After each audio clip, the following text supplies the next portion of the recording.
welcome to Question Everything. Yes. No, really, welcome to Question Everything. Yes, thank you. Thank you for being here. You Of came all the way course. from Vegas. I'm so happy to be here. And I get to finally meet you in person. And redecorate our entire set. Yes.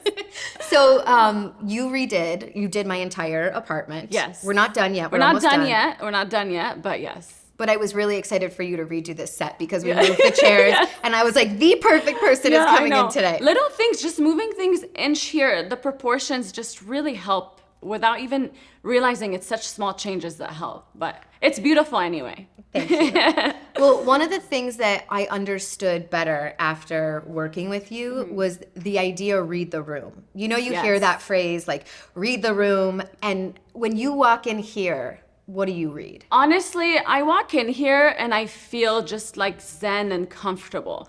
I feel like your set is so like a chameleon. Like I feel like whoever you're hosting here will feel comfortable. Ooh. And then also it lets the person shine, I feel like. So there's not a lot in the background that's like taking away from the person.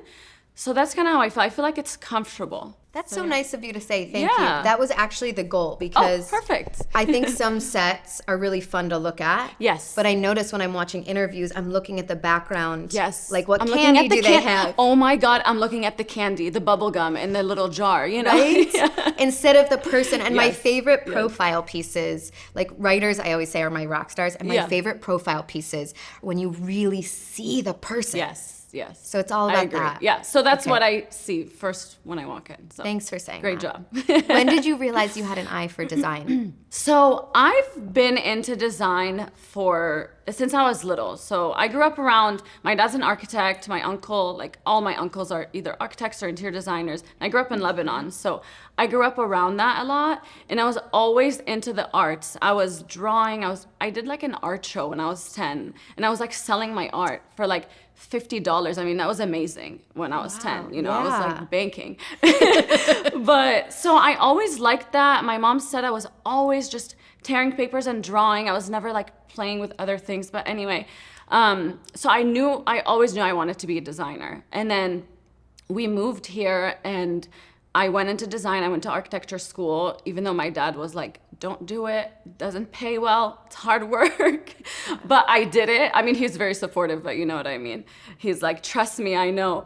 But so I've just always loved it. And then once I learned the technical aspect, because I didn't have that technical background, and then my actual like designs got to shine. And then I realized that people were really receptive to that. And I was like, yeah, this is good. So I didn't know you went to architecture school. Yeah, I have my bachelor's degree in interior architecture. So one of the things that I'm very curious about is the business aspect of design, because you clearly have the eye. Like you walked in here in 2 seconds and figured it out. Yeah, thank you. But business is a whole different part of this. Yes. Did you always have that piece too, or was that sort of learned? I want to say I've always had it. I've always felt that entrepreneurial spirit. That word's always hard to say. I've always felt that. Like I literally watched every episode of Shark Tank. I'm like really into that. And I've always known, even just when I went to school, I knew I wanted to start a business. And I knew I had to work to get there. Mm-hmm. And I just always had the vision and the goal to get there. So the business, it's not every creative person's favorite part, dealing with all that kind of stuff.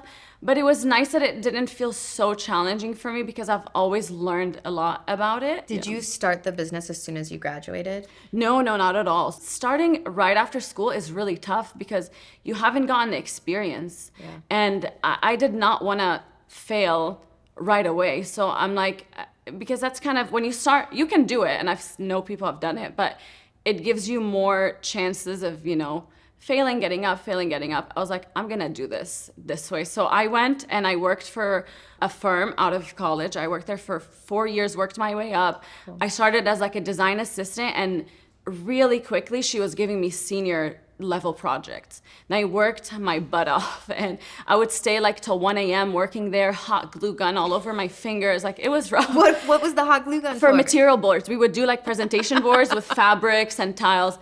Yeah, and it was in the hospitality world. So we did like hotels, casinos. Mm-hmm. I designed multiple like bars on the strip, and I don't advertise it too much because I like the residential world, but So I worked my way up and I worked my ass off for very little money. Like salaries were around like $20,000 at the time. But I knew there was an end goal. I knew that I'm going to gain this, experience and learn. And I was always seeing a way out. And then from there, I went to a different firm. And then I wanted to get back into residential because that's what I love, the luxury residential space.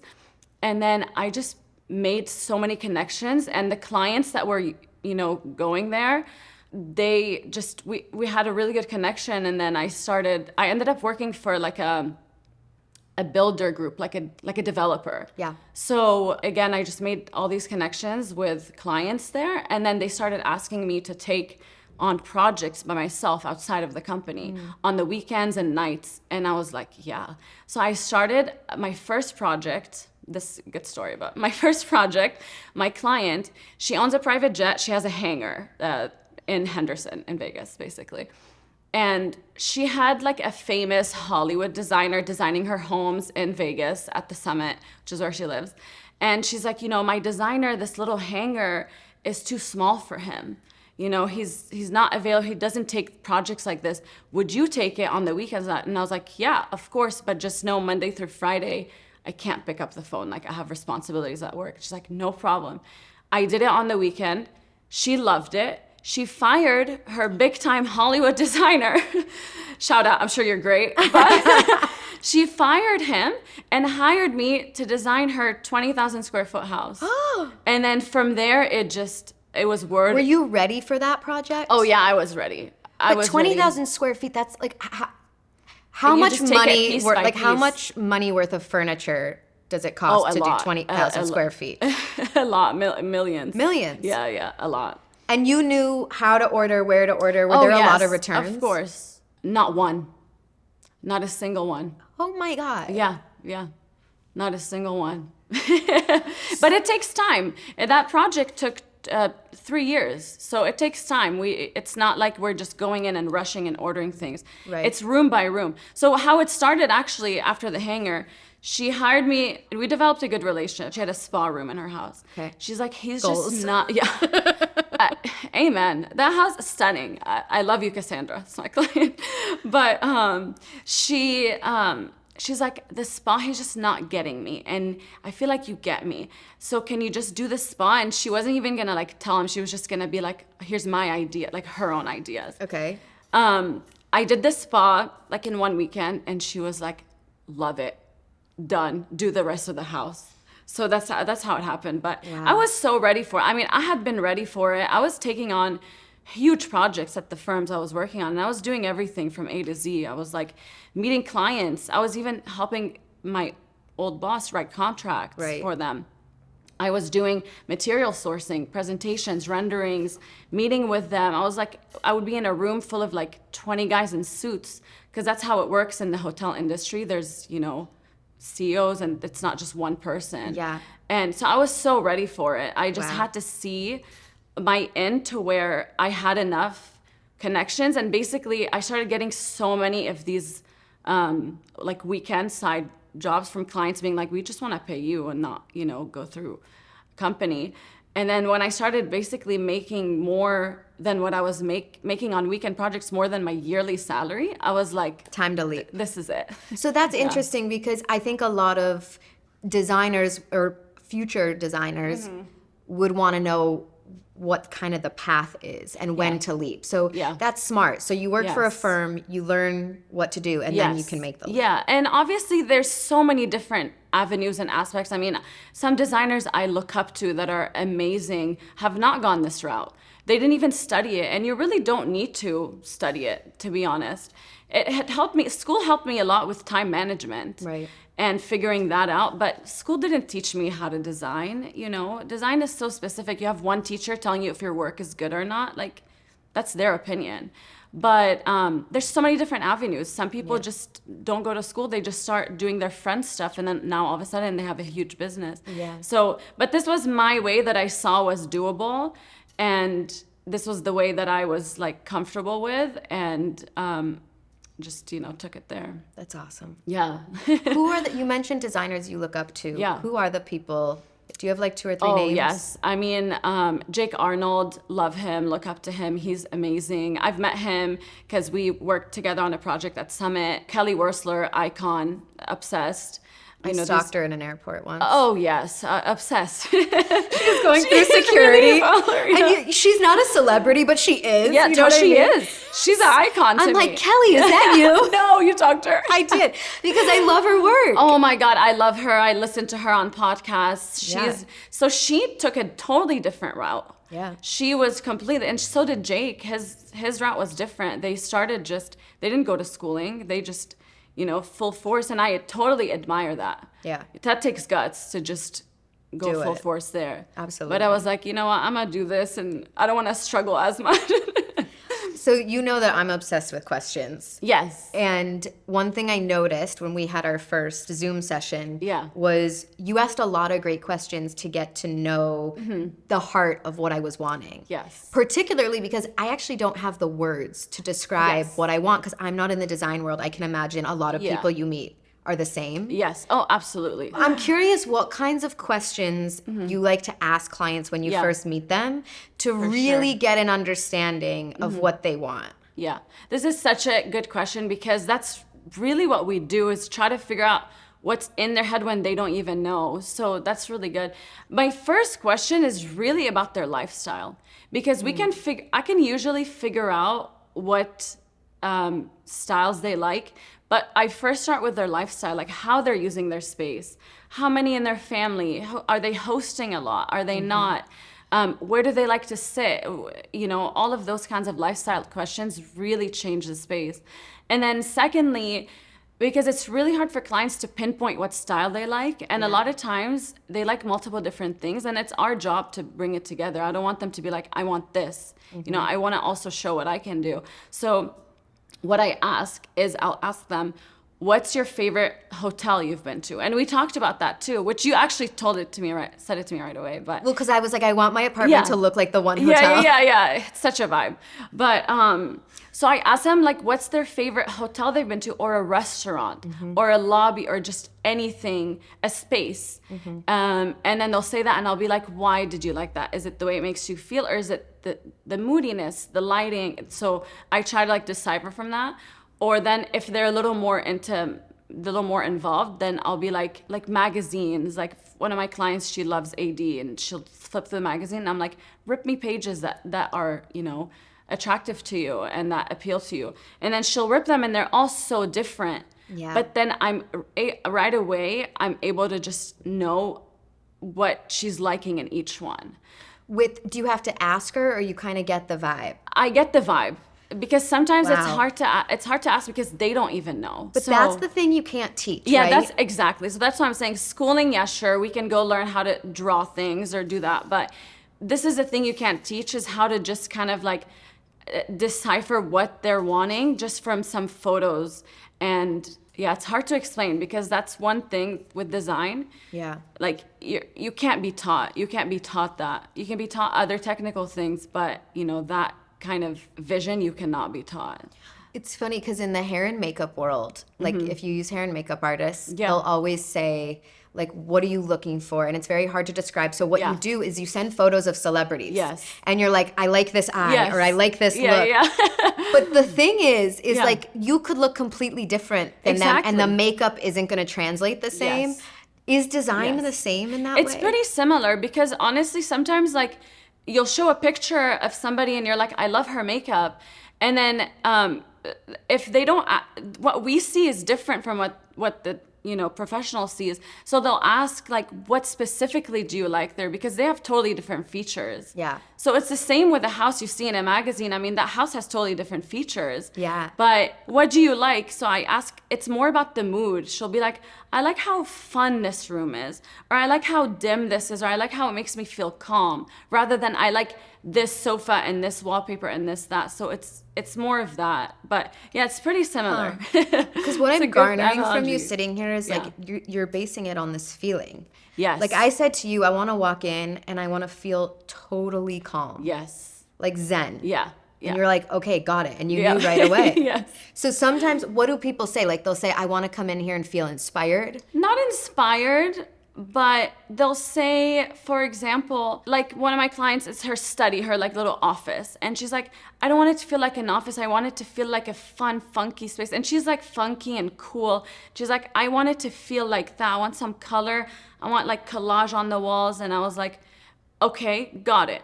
And then I could take it into different directions, but I usually I find something that's inspiring me and I go there. And then another thing people ask, or like another client say, I want it to feel worldly. Right. So meaning, to me, that means like they want it to feel like items have been collected from all over the world. Yeah. And things you don't see and things maybe that you saw in a different country that we bring in.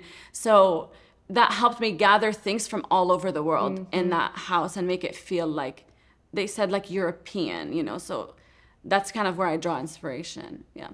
So I found your work on Instagram. And then after we connected, I realized that you have designed for some pretty high profile clients. One that stood out to me was Dean Spanos, who's the owner of the Chargers. How did that relationship come about? Dean and Susie are the loveliest people you'll ever meet. Like when Susie calls me on the phone, my face lights up. She calls my husband, his face lights up. Like she's truly amazing. Dean and Susie, it was word of mouth. All my clients have, I'm so blessed that I have that relationship. But one of the sales agent, I believe, recommended me to them, and I had one meeting with Susie. We had a lunch, and I didn't even show her my work. We had one lunch. Wow. And it was in the start too, so I didn't have my really nice website and all that. And she's like, okay, can you start Monday on my first? And I was like, yes, of course. So you told me that was a life-changing project. Yes. Why? It's just seeing how hard they work and their work ethic. And for Dean to tell me that he sees that in me, like the hard work and that work ethic, just meant a lot to me and meant to me that I'm going on that I'm where I'm supposed to be. Okay. So honestly, every project I have has been life-changing, not just because of the client, just because the relationship we've developed, what the end product that I loved, you know, adding a checklist, like I did that, you know. So honestly, they're all equally life-changing, but working with them has just been a blessing. They're so humble, they're so sweet, so generous with their time. And we developed an amazing product to the point where Susie, she'll call me randomly and she'll be like, Nour, everyone compliments me on this. She's a sweetheart. Everyone compliments me on this. You're amazing. She's like, you're the most talented designer I know. And I was like, that is so sweet. There's so many talented designers out there. So she just calls you to pump you up. She calls me to pump me up. Every time Susie calls me, I get an ego boost. I'm feeling good today. Okay, well, She's one amazing. of the other clients that stood out to me is David Goggins. Yes. I love David Goggins. Me too. For anybody who doesn't know, he's a retired U.S. Navy SEAL, ultra marathon runner, ultra distance cyclist, triathlete. He wrote the book Can't Hurt Me. Yeah. And it kind of popped off because he had been through so much in his life. Yes. And he decided, nothing and no one can hurt me. Yeah. It's mind over matter. Yeah. I know. Talk about mental He's toughness. amazing. Yeah. What is it like working with somebody like that in a design capacity? Yeah. I mean, I was nervous. Yeah, I was nervous. David is a force. He's amazing. And Jennifer too. They're amazing. And yeah, the first meeting we had, because he's a no BS kind of guy. Right. He will call it how it is. And the first meeting, I was nervous. I was like, this is David. I need to go, I need to give him everything he doesn't know he needs. And the best thing about that project is they did not give me any direction. They really didn't. And that's why I was nervous, because they were like, look, you're the professional, we hired you, show us what you would do. And I was like, that's honestly scarier than when they tell you, I'm like, okay, challenge accepted. His unit we had to do a lot of remodel to it, because the unit he had actually didn't even have a kitchen, and it's in a condo. It was a very weird layout, and we had to get really creative to get them a kitchen even. But the best moment I remember is I had just done my presentation of just something that I would design for me.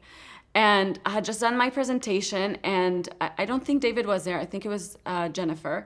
And she loved it. And she's like, I'll show it to David tonight. He was doing something much, much cooler, you know. I get a call. And I had just met my husband. And I get a call, and we were together. Me and my husband were in the car. I get a call like 9 p.m. from a random number because he doesn't do phones. I don't know if you guys know this about him. And I answer, and he goes, Nour, it's David Goggins. And I was like, oh my God. I was like, did he hate it? And he's like, I just want to tell you, you effing crushed it.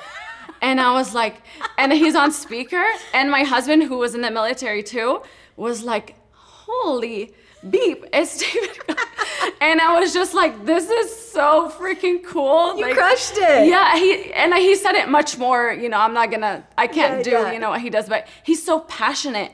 And for his passion for him to show me that passion about how much he loved it. And then the next time, I can tell so many stories because these are so fun. But the next time we had a secondary meeting to finalize the rest of the house, he got so pumped. He threw the papers on the ground and he was hyping me up. And I was just like, this is truly amazing because it shows that this is what I would design for me, that they loved it too. Did his philosophy rub off on you at all? Oh yeah, I mean. Did you start running? You know, I was actually in cross country my whole life, but now I hate it. I hate running. So, and you know, props to everyone who can. But yeah, I mean, being around someone like that, it's hard not to. You know, you admire them so much that you're like that, but. You know, I've always grown up with that tough mentality. My dad is, you know, taught us to be resilient, to get up. You know, some may call it tough love, but I loved it because it taught me to be resilient. And it reminded me a lot of what he says. Yeah. That's cool. Yeah. I can imagine for somebody like that, his space needs to be a sanctuary. Yes. Because he's doing a lot during the day. Yeah. So he needs to come home and enjoy the space that he's Totally. in. What are your rules for making a home a sanctuary? Well, number one, declutter. It's number one. Throw everything out. Throw everything, start from scratch. If it doesn't mean anything to you, toss it. But a sanctuary, it's really just a feeling. You know, if your day is so hectic, I usually tend to design the space to be a lot more zen and a lot less things around and a lot less, you know, perfectly styled all the time. It needs to give you a leeway to just, whether you're lounging down on the couch, you know, and you get up, that couch still needs to feel like it's put together. What do you think somebody's home says about them? I mean, I think it really shows their personality. But like, what do you think it says about their true self? It really shows how they are on their day-to-day life. Like, if your home is a little more eclectic, to me, like, you're probably a little more, you know, fun and a little more open to risks. You're a little more of a risk taker. Ooh, interesting. And if your house is a little more subdued, a little more, you know, safe, like, it also kind of says that about you, that maybe you are a little safe in your day-to-day life. But your personality shows. I mean, if a house is moody, that can tell you that person has that cool, you know, edgy vibe. But yeah, I mean, a space says a lot about you. Also what you value, right? Like if you have certain art, it's like, okay, that this person cares about art more than maybe they care about their tables or... 100%. That's great. Yeah, that's a great point. And also the functionality of the space, how you're using it. If you're valuing comfort over an aesthetic that like can't be touched really. So yeah, exactly what you value in the space is such a good one. Have you ever designed a space for somebody who only cared about aesthetic? Like they were like, I don't care how uncomfortable a chair is. No, I wish. Call me. I mean, no. Sometimes Jake Arnold's work looks like that to me. Like I'm like, and it may be not. Yes. But I'm like, it's also perfect. Like, how do you sit down? I know. Like his space for Chrissy Teigen and John Legend. Stunning. Yeah, oh my God. I know. Beyond. Yeah. I feel like what I've seen, you know, it actually reads very comfortable. To me. But yeah, I can see some as a little more cutting edge. And I love, like, they had that tree, like, right in the middle of the house. Yes. But I love that. There's a fine line between that. Mm-hmm. And, you know, you may get that client that's like, I don't care. We'll deal with it. You know, do what you do. And that's a dream client. You have this quote on your Instagram bio that I really love. It says, if a place has a soul, it remains alive forever. Yeah. How do you give a place a soul? What does that mean? I love this quote. I saw it. I was in a hotel, Villa d'Este in Lake Como 5 years ago, and I saw this quote. And since then, I've like, this is so me. I'm like living by it. What, to me, a place that has a soul can really show your character, can really show that you put your heart into it. You're not afraid to put objects that someone else may not like. You know, it's you. And for me, if a place feels a little, you know, too, what do they call it nowadays, like beige and boring, you know, but it's adding your own, like, it's so hard to explain, but I feel like a lot of my projects, I put my clients, like mine and their souls into it. I'm like, I want to bring you things that you truly enjoy and things that maybe like give you like a feeling when you look at them, like this art piece or this vase or this little fun chair in the corner. So just bringing in soul, and it doesn't have to mean that it needs to be colorful and eclectic, but you need to have some unexpected moments in there. You need to you need it to feel unique to your person. What emotional needs are you trying to meet when you create a space? So this kind of goes, I think this kind of goes back to like if you have a hectic day, you know, hectic life, hectic work, that you probably want your space to feel a little more zen. And, you know, if your days are a bit more, maybe a little less challenging, I guess, maybe you can have a little more fun in the house and dedicate a little bit more to that. So we're always trying to give a feeling of home, to be honest. How do you think, because your home, you said, is very like wabi-sabi and zen, right? Yes, I'm trying. It's not our forever home, but I'm trying.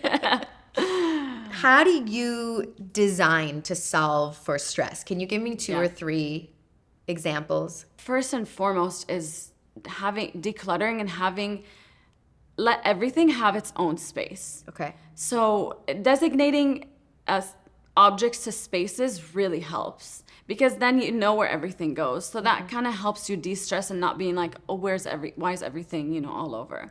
The other thing is colors too. If there's a color that de-stresses you, some might be blue, some might be green, some might be white, you know, and we do have a lot of, you know, white in our house too. And to me, it just calms me, those colors. And then you have to bring in a little contrast in that, but, you know, and beyond that, it's really the layout of the space. You need enough, you know, movement room. You need enough, you know, egress, like to walk around between things and not feel so tight and, you know, just cluttered, I guess. Confined, Do you think that design can actually heal something in people? Yeah, I mean, absolutely. I think absolutely it can. I mean, maybe separately from a home, on like a bigger societal level, you know, we see our buildings now and our houses are all like so cookie cutter, and I feel like you really find a joy in someone when they walk into a space, whether it's a building, a hospital, a school, and you feel like it's open, there's daylight. It almost heals something in you, like you walk in and you're like breathing like fresh air. Yeah. One of the questions you asked me that I love was, how do you use your space? What are you using it for? And I had some very specific things because I work from home. So I'm like, I do my makeup, my hair and makeup. Like I have a station that I need. I have a podcasting space, so on and so forth.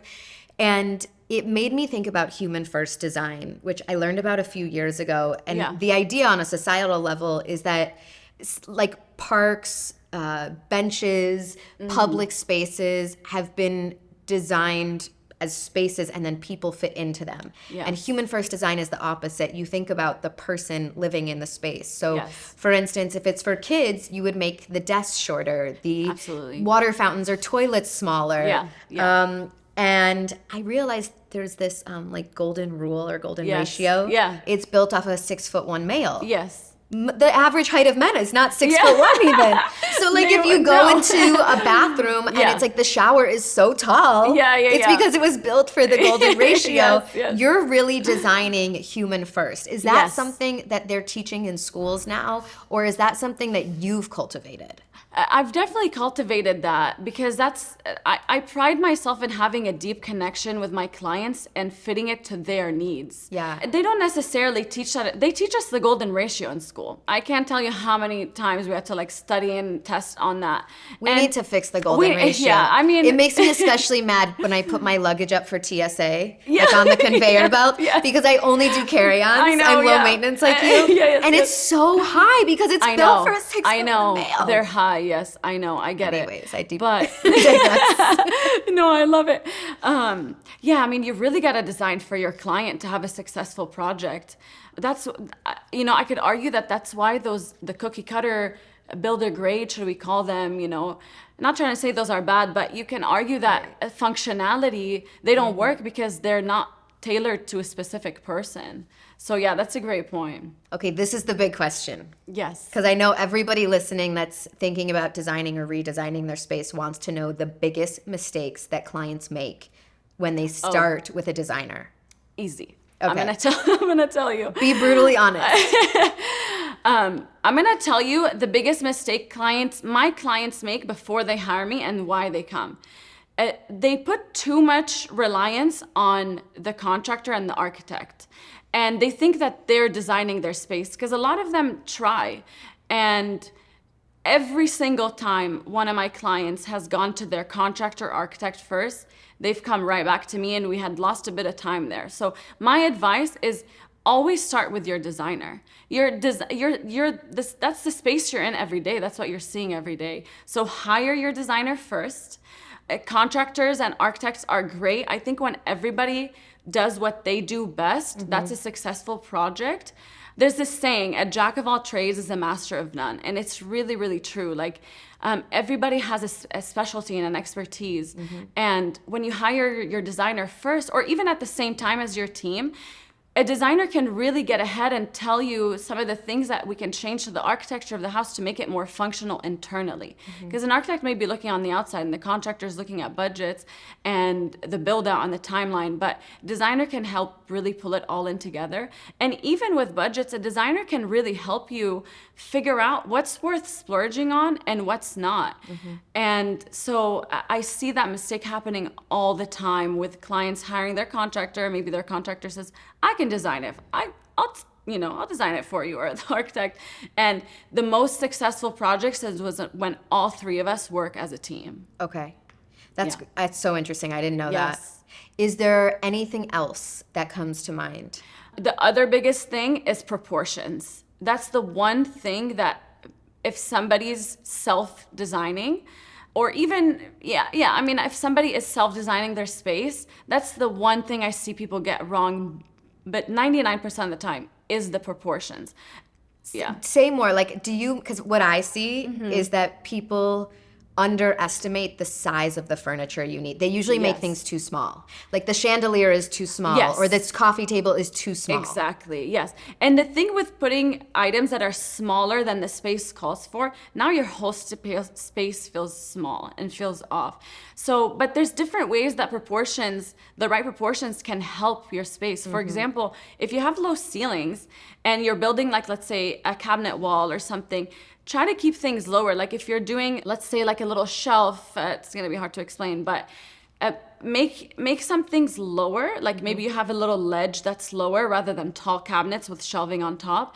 And that's gonna help trick your eye to thinking that the space is taller because of the things we're using in it. So maybe your furniture is a little bit lower to help give more height to the space. Yeah. But the other thing is I see a lot of the times art's too small. Couches, rugs, that's a big one. Rugs are too small. Go bigger. If you're in doubt, just go bigger, What is the first piece of furniture that you purchase when you're designing a space? Do you start with the coffee table? No, I usually start with whatever the biggest item in the room is. Okay. So if it's a living room, a sofa. If it's a bedroom, a bed. So I always like to start with the bigger piece because that helps tell me what other space I have to work with because that's the most important piece in that room. That's actually a really helpful small tip. Oh, good. That's really good. What are spots in people's homes where we could probably benefit from some big or small changes? Are there areas that you gravitate towards? Areas in people's homes. to think about that one. I'll tell you a Tell pet me peeve more. of What mine, do you mean? Yeah. and you tell me. Yeah. This question is coming from if the aesthetic is fun and eclectic and cluttered, then it works. Yeah. But most people's is not. Most people's design is a little bit zen. Yeah. And I find too many coffee table books, too many plant, like it's just too much. Right. What do you think people could benefit from Got it. looking through the Nour lens of? Yeah. So like the less is more concept. Yeah. I think the thing is, it can be done the right way. Even less is more is also great, but also sometimes more is great, you know? Okay. Especially in this era of like maximalism. But I think where people go wrong is like the layout of things. Like let's take your example, example, for example, like the coffee table books. Yeah, there might be a lot of accessories on the shelf, but it's about how you put it together. Like there has to be a height variance, like the specific height variance that helps. So whether you start with something, let's say on the left corner, that's a bit taller, and then you have to supplement it with something in the middle, maybe that's like a book, like something a little shallower. And then you have to come down to that corner and maybe put like a grouping of two.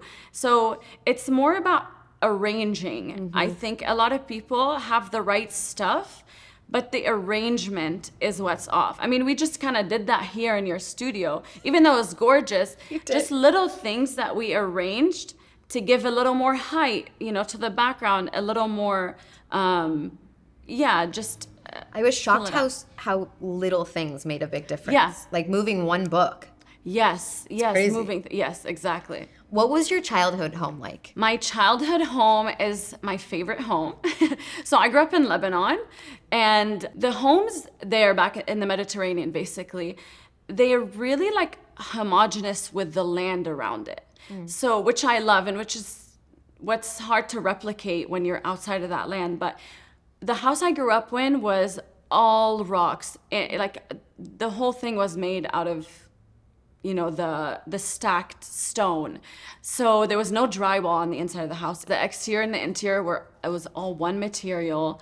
You can tell there was like true craftsmen in there. It was a chimney stovetop, real oak flooring, with the parquet flooring. It was just gorgeous. And even though it wasn't a big space, it really felt like home. And that home is still in our family. My uncle now has it because we had to sell to move here.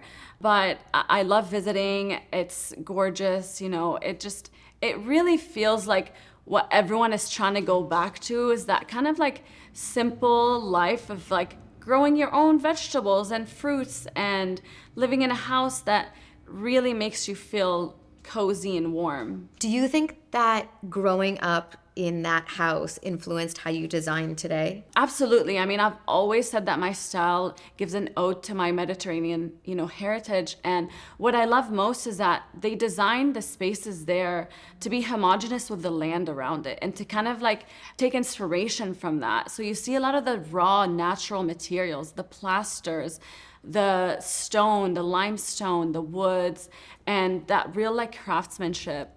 I really try to bring that almost in every project. Even if the project doesn't have that look, there's always that bit of like twist in there. Yeah. And I always like to add something a little unexpected than you see from a typical like Mediterranean style. But yeah, it did. One of the things I've been talking about with my friends a lot lately is home ownership, because it's nearly impossible to buy a home in LA. Yes. Are there tips you have for making a space feel luxe without spending a ton of money? Yes, absolutely. I mean, luxury design doesn't have to always mean a huge budget. It means being intentional with what you buy, taking your time, not going to a showroom and just buying everything you see and putting it together. It's really about taking the time, adding functionality to the space, letting things speak to you almost, like you see an object that that you kind of develop a feeling for. But there's tons of little things, like honestly, window treatments and coverings can really, really change up a space. And we saw that with your space too. And it's something that's really easy that you can just put up, and it really helps cozy it down from that, cookie cutter look. So that helps a lot. Fresh coat of paint always helps too. That's a good one. Yeah, nothing cannot be solved without a fresh coat of paint. I like that. Yeah. Okay, what's worth investing in and what's worth saving in a house? So I would say what's worth investing in the most is the pieces that you use the most. That you're gonna be, like if, for example, your sofa, you're on that every single day. You're gathering, you're hosting, you're developing memories there. So you want that piece to really last you. So I think bigger pieces like that, whether it's a sofa or, for example, your bed and your bedding, like a good bedding, you really feel like you're on a cloud. So I would say invest in the pieces that you're using the most, especially if you can get things that are modular, like one of my sofas, for example, because I know that we'll probably be moving soon. It's a modular piece, so I can always add on to it in the future. So that's nice too. Because that's one of the perils of design is you spend money on a space, and then when you move, yes, it's very hard, no matter how nice the piece is. Yeah. It just always fits a little different. I know, it's hard. Yeah, modular furniture is really nice for that. Yeah. Give me 5 steps to make any room gorgeous. Okay, 5 steps to make a room gorgeous. Okay, number 1, paint your walls, baseboards, and ceiling the same color. That's good. It gets good. Number 2, no accent walls. Please ditch the accent walls. Your room is supposed to feel, one space. Number 3, like I said before, go bigger. Rugs go bigger, curtains go taller, art larger. So it really, really helps. Number 4, use raw and natural materials, hardware, stones, anything that you can, that you feel like you're finding in nature. Yes, raw. Bronze finish. Yeah, for example, bronze hardware versus a matte black hardware. And then number 5, layer with textures. Do a lot of layering, whether it's textures, colors, add things in varying heights. So the room should feel layered, and that really will get you good room. That was so good. All the kids are clapping like this. I want to give you a silent clap. That was so good. Okay, rapid fire. Okay. Are you ready? Yes, I'm ready. What's the first thing you notice when you walk into somebody's home? I want to say clutter, but I don't want to sound like I'm judging anyone. But functionality. When you start out designing a room, what's the first piece you start with? The biggest item in the room. Interior designer hot take. Oh, ditch the orchids. Orchids, it feels like you're in the dentist office. Do not display orchids. My dad was a dentist, and I agree. Right, yes. What's the fastest way to make a room look more expensive? Room look more expensive. Proportions. Okay. The right proportions. What's a design rule that's totally outdated? Oh, I have so many. Okay. That you have to only use light colors in a smaller room. No, a small room can also be moody and dark. Not mixing metals. Overhead lighting. We're over that. What's your toxic trait as a designer? Oh yeah, my designs are never easy. Like contractors are borderline love me and hate me because I'm always challenging them. That's cool. Yeah. What's one thing that renters can do to make their home feel custom and luxe, but when you rent, you can't change furnishings? First thing I would do is change all your overhead lighting to a warm white. Yeah. I have to do Warm that more. It's so easy. Really? Will you tell me how? It's so easy, yes. Okay. We'll send my husband. This whole process has been sort of a test for me because I hate doing real life things. Yeah. I love working. No, I do too. And I'm I love working. I hate figuring out lighting. No. I hate fixing the dishwasher. Yeah. So this has been a good test for me. I'm going to fix my lighting. What's a design rule you love to break? Overhead lighting. Don't do it. I hate overhead lighting. Yes, it's not a hospital. I know, it's really tough. We all tough. do it. It's hard. I mean, the houses So come with tough. it, it's like per code, but I love dim lighting. I love lighting that's grounded, like your floor lamps, your table lamps. Yeah. And, love that. Do you do warm lighting, not cold? Yes, warm lighting. Yes. The item that you would save from your house if you could only pick one thing. So, my husband and I, we DIY'd a coffee table, And I love it so much. I drew like an organic shape on a piece of wood. He cut it, we stained it, we trimmed it, and it looks so gorgeous. So we're saving that, yeah. Okay, what's a book that you've read that changed your life, something you think everybody should read? So, I mean, definitely while working with David Goggins, you know, I've read his books, Can't Hurt Me and Never Finish, and they're really just so inspirational. So yeah. What's something that every woman should try once? Try going out with no makeup. Somewhere nice, somewhere fancy, get dressed up and lose the makeup and feel confident. That's no one's ever said that. That's a great one. You'll be surprised how much it changes your confidence and your ability to be like, I don't care. Yeah. Okay, grab the question everything card game next to you and pick a card, whichever one calls to you. It's like tarot. Okay, we gotta mix them up. Yeah. How would you describe yourself to a stranger? How would I describe myself? I feel like I'm a very excited person. I feel like I get excited over things. I care a lot about things, and then I'm a little fun and crazy sometimes. And loyal. That's really nice. Loyal to friends, to family, to that. Yeah. So hopefully that's how they would describe me too. Okay, current faves. Yes, love that. Okay. People are always asking me about that. Current faves. Yeah. Okay, current faves. What's your favorite stone? Right now, I love Chepo Beige, or in that family. Go to off-white paint. Baby Fawn by Benjamin Moore. Love it. I love that you Just know the used name. it. Yeah, because I just used it and it's now my new favorite.